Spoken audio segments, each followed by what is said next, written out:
something interesting happens, that sometimes it confuses people, is the fact that the cultures they merge, they pass on elements to one another.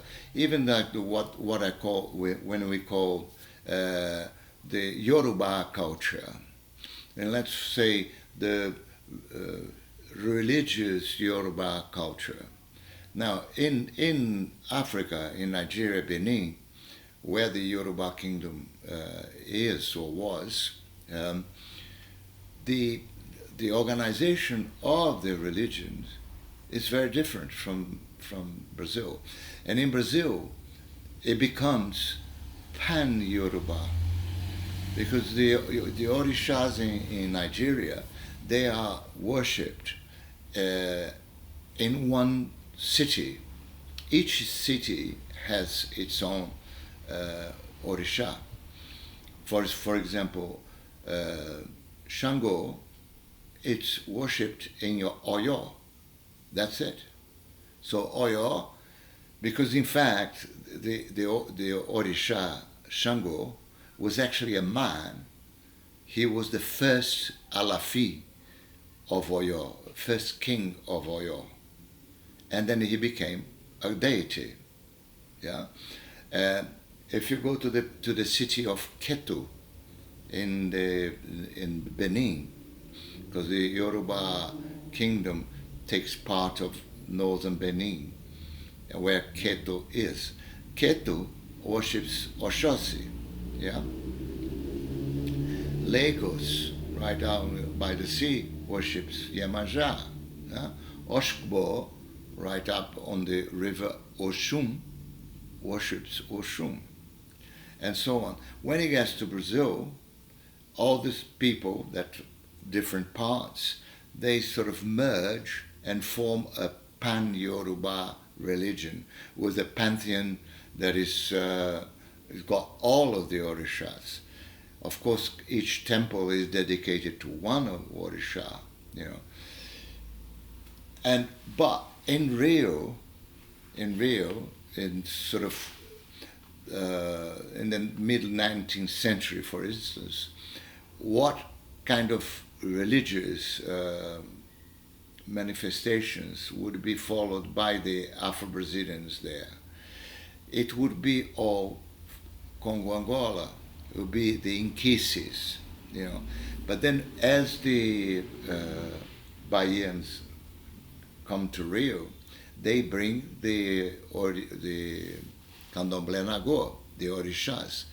And one fact is that the religion in the Nigerian society, in the Yoruba society, was very, very organized, the hierarchy and everything. It's very, very organized. So the people from the other Afro-Brazilian religions had started to adopt the deities. And today, a lot of the Umbanda, or Macumba, if they use another term they use the orishas of the Yoruba, and this lends to a bit of a misunderstanding of what was there and how the thing develops.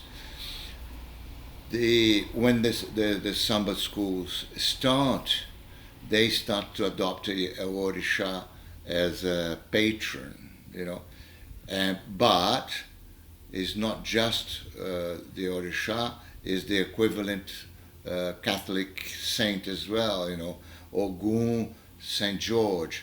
Although in Bahia, Ogun is Saint Anthony, not Saint George, and so on. So this can lend to some misunderstanding as well, the and the for example the to some people believe that the rhythms that the samba school adopted were from the candomblés. Well, it needs to be really looked at, and if how close it is to the rhythm that they played, you know, and if and when was adopted. It wasn't at the roots of samba. For example, they say that the Mocidade adopted the caixa rhythm from Oxóssi, but Mocidade was founded in 1955. Samba was well established, you know, so it's not really evidence of the influence of the candomblé nago and the roots of samba. You know, it's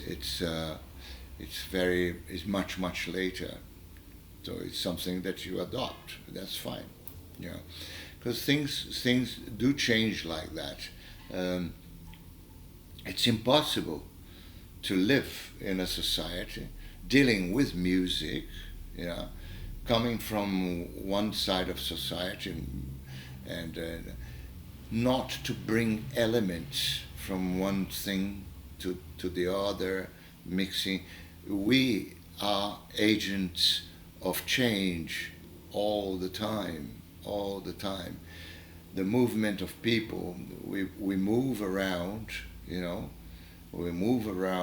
and we take our culture inside us, and we want to manifest that culture. So we do things that will change the new culture where we are, the new society where we are living.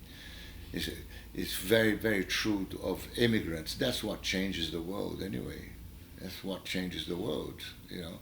It's people moving, either voluntary or not, you know.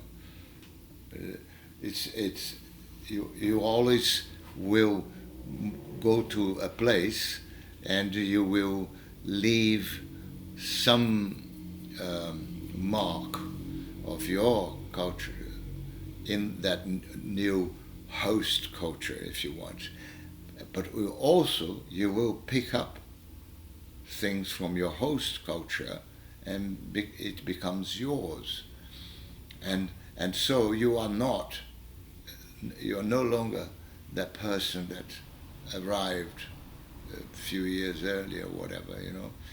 It changes. When you go back, I know this from experience, having gone to the UK, spending 34 years there, and coming back here, so many things that I don't fit in on the way that Brazilians do things, because I learned new ways to do it that I think is better than the way that it's done here. But that's part of life. That's part of this change. That's why we are agents of change, you know, and that's what makes the world an interesting place. I wish we had a chance to have questions and things, to have a little debate, because the debate is always good, you know. So, but do your search, your research and things, and hopefully we can have either online. We could have a session online with lots of people, and where we could have questions and answers and things, or also when it's my intention to come to the UK probably in July or something, so before we have Carnival, or maybe a little bit after Carnival, letting the dust settle, and we could do a live talk, a live debate at some point, which would be interesting, you know. So I hope it helps understanding a little bit the the roots of Samba, and look forward to see you all in July, and obviously for Carnival. Okay, bye.